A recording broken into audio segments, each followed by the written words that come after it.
This is part 2 of last week's episode. Oh, yeah, and it was getting good. If you missed it, go back and listen to part 1 first. Take it away, fellas. There's gotta be some really interesting, unique challenges to delivering your products and whatnot in Manhattan. Yeah. Manhattan it's just tough. Yeah. Dealing with the congestion, the amount of people and everything like that. It is not an easy place to do it. If it was easy, everyone would do it. But what we've spent a lot of time and resources doing are hiring the right people to do the job. And Ben does a lot of our hiring as well as a few other, key people in our organization and finding people that want to do it the right way, don't want to cut corners, don't want to, I'm going to park the truck on the corner here and they can come find me. Getting good drivers, good yard guys. That's the world of difference. It's simple to say no, but how do we get to yes? That's interesting. And getting those key people has really been, I think that's what transforms us. I think our people are our single greatest asset that we have. Everyone around us, it makes our life that much easier because of their skill and professionalism.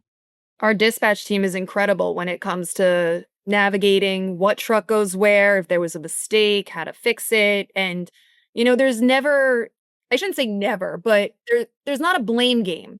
If I go downstairs and I'm like, hey, this happened, the first thing out of the dispatcher's mouth is, all right, what do we have to do to fix it? How do we get this done so that way they're happy?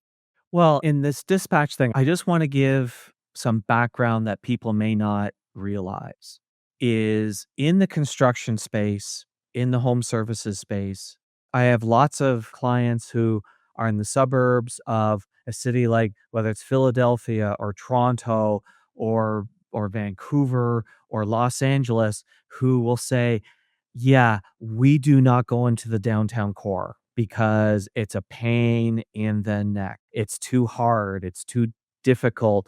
There's all these challenges. I think both Jessica and Dan, you guys hit the nail on the head. What you're recognizing is one of your competitive advantages is dispatch and also people getting that parking around the corner and they'll find us ain't good enough. Like you've got, yes, the city's challenging and you just have to overcome that challenge. We've never been outside of the city. So this is what we know. Right. Right. I think also one of the things that, is giving them the tools to use. And what I mean the tools in this case is just some of the logistics with trucks. It's easier to just have these massive tractor trailers that you can load up with however many stops and it just goes on its run. But when you're dealing with these narrow city streets and you have to make these sometimes not huge deliveries, having a smaller truck that's nimble and can actually maneuver gives you a little advantage. So for a company our size, we're operating 42 vehicles that range anywhere from little box trucks up to those big trailers and everything in between.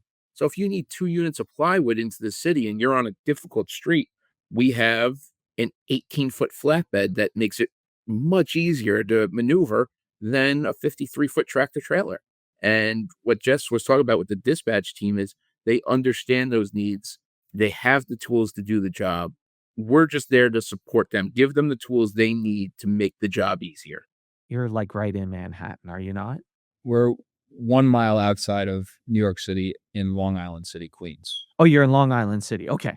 Yeah. But the fact that your history is New York City and you guys really understand that, the fact that New York City is big, lots of opportunity, but all of these massive challenges that come with it that you guys know right from a DNA level, because that's the history of this business. How much do you think that that is your competitive advantage? It's definitely a huge advantage having just grown up in it. It's what's ingrained in us. Right. And those challenges with the difficulty of just the logistics of New York City, we understand that well. How can we take those particular set of skills and bring that into other markets where no one else is kind of doing those things? What you were touching on with some of your other customers is we don't go into the city. It's too hard. They have a particular way they run their trucks and do everything. We do as well, but it's different. And we like to think that our service allows us to go into these other industries that haven't been as accustomed to the high quality service that we provide. And that gives us that competitive advantage as well. So it's taking that DNA of being in the city, being in that, rough grind. And how can we take that and go into other sectors where people actually want that kind of service, but aren't accustomed to it from who's currently servicing those markets? Right. So when you're looking at other sectors, so going back to what Ben was saying, where there was a point where you knew you needed to diversify, part of that diversification question wasn't just like, oh, I need other services, but what are other services where this stuff that we figured out around logistics and dispatch and size of truck and getting around and whatnot, what are other ones where that's a competitive advantage that we can bring is probably kind of how you looked at it. Is that what I'm hearing? Kind of, yeah. Yeah, just to touch on that, I think that we, even though we're in Long Island City, because of how we are set up operationally, we deliver all the way up to Connecticut, upstate New York, Eastern PA, Southern Jersey, and all the way out to the Hamptons every single day. And I would argue that we can do that at a more efficient clip sometimes than some of our competitors who are even closer Right. because we've set ourselves up. We know what it takes to make these difficult deliveries around the city, and we take that same mindset and we're able to efficiently get material even farther outside of our range. And I think there's also that mentality of we just have to do it.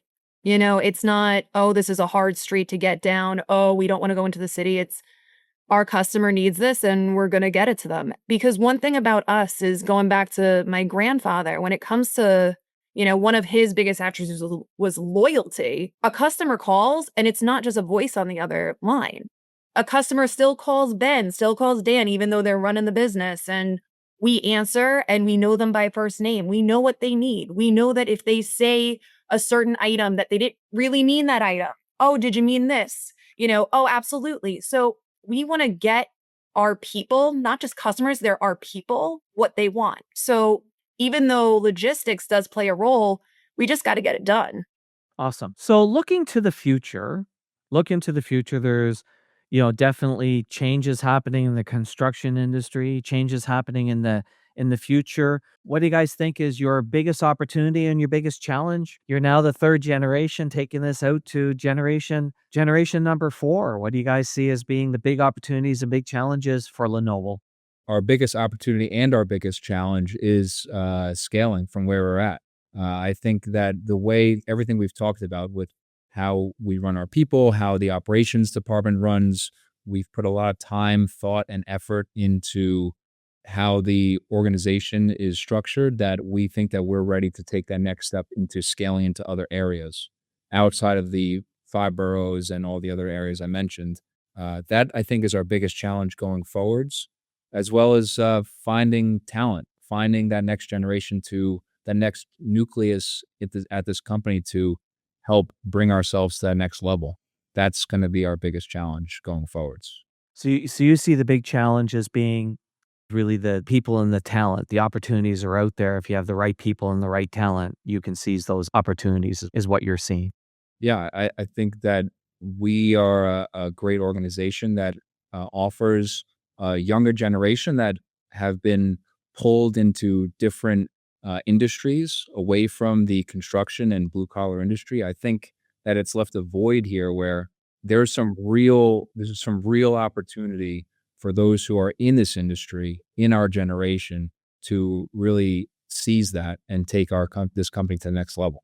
There's no question there's massive opportunities in the trades business. Like what I find amazing is how many of my customers who've got trades businesses that ultimately have realized that to grow, they've built their own like plumbing school or electrical school or school for fixing heating and air conditioning units because that's the only way they can find people. They find somebody who's talented and say, okay, I'm going to train you on how to do this trade, because I think the educational system is letting people down on that front, unfortunately. Yeah. It's also that opportunity that there is a great opportunity for people on that. And when you find them, you can grow them and groom them. Yeah. So, Dan, what do you see as being the big opportunity and the biggest challenge facing LeNoble going forward? I mean, I'll kind of say exactly what Ben said. Where fortunately we seem to be very much on the same page for things, which is nice. But yeah, it's finding that talent, and talent doesn't necessarily mean that they come with a world of knowledge in this business. Yeah, it's nice, but finding the right person, I think, is even more important. We can teach the products, we can teach how we do things, but finding someone who in their core has those qualities that you want in your organization, those are few and far between. We've been fortunate that we have found some great people like that. Some people that have come in that wouldn't know a 2x4 from a sheet of plywood and have now, grown so much within the company that they are just integral parts of who we are. It's our greatest asset and the hardest thing to find sometimes, finding those people. It's almost like what I'm hearing you say is, your best people are the people where it's like, damn it, I'm not, yes, the road's blocked. Yes, this is going on, but this delivery is happening. Like, I'm not giving up. I'm not calling in and going, oh, I can't figure this out. Like, this is happening. I'm going to figure this out. I'm just that determined. Yeah. That's kind of the strikes me as what you're looking for. The people that treat this place like their name is on the door, those are the people that we want in this organization. Stay tuned. We're going to wrap up this story and tell you how to apply this lesson to your business right after this. Hey, Rick, how's it going? Great. Great. Yeah, I just had an amazing 90 minutes You did? with the host of the Empire Builders podcast. Really? You've heard the podcast. Oh, yeah. Well, I finally took him up on the starter session. So you drank the Kool-Aid. Guzzled it. How did it taste? Well, he answered those questions that were keeping me up at night. Now I know what I need to do. So it tasted like strawberries. Really? Yep. Oh, and you can book your free starter session on this podcast website. Okay, Dave. Say, and they haven't missed a thing. Let's pick up our story where we left off, and trust me, you haven't missed a thing. The people that treat this place like their name is on the door, those are the people that we want in this organization. We've been really fortunate to have people who have been with us for a long time. I'll give an example of our VP of operations. His name is Sal. He's been at the company for over 35 years, started as a salesperson, has worn many different hats here, and he's now the VP of our ops. And he is in here every morning like it's Sal Montoro Lumber Company. He does Right. not, it makes no difference to him. He comes with the same passion every single day. He's done it for 35 years. We're looking for those types of people. And those are the people that when you get those people, you have to hang on to them and you have to Yeah. have them grow the company. And the other thing I want to stress, because we haven't talked about, but I know this to be true from the way you guys conduct yourselves, is that care and that determination and whatnot on a delivery. Because we've talked a lot about delivery, but let's face it, that is also even a greater challenge when you're delivering this highly milled, specialized lumber, because a dent doesn't cut it, right? Like, so it's not just getting it to the site, it's getting it to the site and getting it in this pristine condition. Because if I'm paying this premium price for this white oak paneling that has been beautifully milled, it's a bit of a diva that you're delivering. It's got to be delivered beautifully and in the right manner at the right time, right? Like, this is not a rough and tumble product that you're throwing around here. So even just to give another example, by the way, the word I was looking for before that I couldn't think of was the fine art packing and crating industry that we service. There you go. Great example of what we're talking about is, we could be selling dimensional lumber to a fine art packer. And to most industries, dimensional lumber, 2x4s, 1-bys, if it has scuff marks on it or if it's got a footprint on it, it's fine because they're using it for construction Well, they're using it for purposes. framing. It is going to be hidden anyway. But Yeah. there are certain industries like this fine art packing that you might be putting $1 million piece of artwork in this crate. And so that crate needs to be as pristine as the art. That's really interesting. That we'll send material to a customer who's putting exorbitantly expensive artwork in these crates. And if the crate's dirty, it's scuffed, if anything's off, we're getting that material right back. So the training for even our loaders has to be right on point, that they know that this is the expectation for what we're servicing. Because one could argue, who cares if there's a scuff mark on it, except if you're putting a $5 million painting in there, presentation matters. Exactly. That's super interesting. The crate has to be as nice as the artwork, as silly as it may sound. Yeah. That's the exact thing you were saying. No, I get it. I get it. That's super interesting. So, Jessica, you had started, so we're having you now anchor this whole thing. What do you see as being the biggest opportunity and the biggest challenge for LeNoble going forward? So for me, coming in and not having been here that long, but living this every day, I think that I agree with the scaling, but for the challenge for us is we pride ourselves on being this family business where we know everybody's name, we care about everyone's story.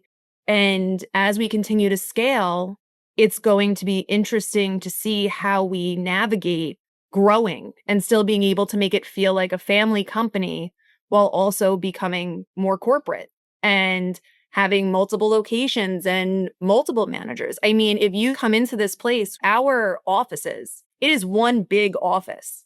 Dan and Ben do not have their own office. I can yell up to them just as easily as they can see me. That's the way that this business runs is everyone works together. And I think that the challenge for us is to not lose that while we continue to scale and grow. And I think that just being third generation and seeing how our fathers did it and how my grandfather did it, that's kind of the baseline that we want to stick with while also becoming more successful. Yeah, it's an interesting part that you bring up, Jessica, is because there is a limit to how many people you can know the name of and actually feel this connection to. And different psychologists, sociologists have said, here's the number limit. We can argue what it is, but there is a limit. And how do you manage and maintain that culture, as you said, when all of a sudden you're 3 locations and you're 500 people, but it's that conscious thought to this is the challenge that helps people make sure that they maintain some of that core identity. So that's a great observation on your part because it will be a challenge for you guys. That will be one of the challenges for you guys moving forward. And it's the challenge of any businesses face. We wrap it in the word culture, but culture is kind of identity and core belief. And I always like to say culture is the thing that the employees do and the boss isn't around. It's this ingrained thing, and it can be as a business grows, it can be a hard thing to defend. Yeah, I mean, as of now, the owners also do a lot of the managing. They see everything going on. And so it'll be interesting to see who we hire, the type of people we hire, like the guys were saying before, when we can't be at the other location. We do have 2 other warehouses. So we have started that transition and that's great. But, we're not done. We're ready to keep going. That's awesome. So, Ben, your perspective, if somebody was wanting to work with Lenoble and you're speaking to a prospective customer about the benefits of Lenoble lumber, what would you say to them? What's the big benefit from your perspective? We treat our customers like a partnership, meaning growing your business grows our business. So, our goal is to make your job as easy as possible and to add value to your company. We have the products you're looking for, and we have reliable service to get you them when you need them. If we don't have products you're looking for, we're always willing to source and warehouse the product for you. And in that way, I think our biggest differentiator is we almost act as an extension of your team. And so at the end of the day, that's how we bring value to our customers. And we really believe that your success is our success. Well, I think that's a really interesting thing that you bring up is this whole idea of even if it's a product you don't have. So if there's these 10 things I want to get and there's like this one that you don't presently have, you will still go out and source that and warehouse that for me so that you can be my one-stop shop. That's interesting.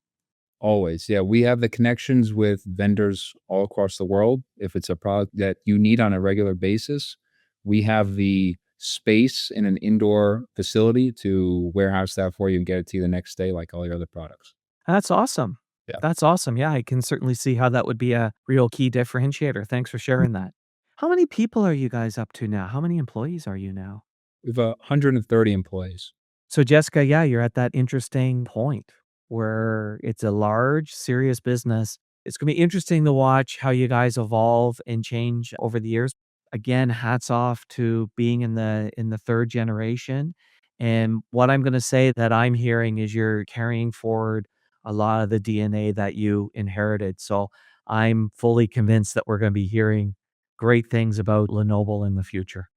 Thank you for that. It's we wake up every day and just try to just do a little bit better than the day before, and take those principles that you just talked about and bring them with us in everything that we do. It's definitely a challenge, but we have the people around us, we've had the teaching behind us, and we're ready to take that next step forward as well.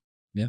All right. Hopefully we'll be back Awesome. on the podcast in a few years, and we'll talk Let's about do how that. Let's do that and do the Yeah. update on how you've doubled the business and your more locations and your 300 people. And absolutely, let's do that. All right, I'm gonna reach out to Jessica and set time in the calendar now.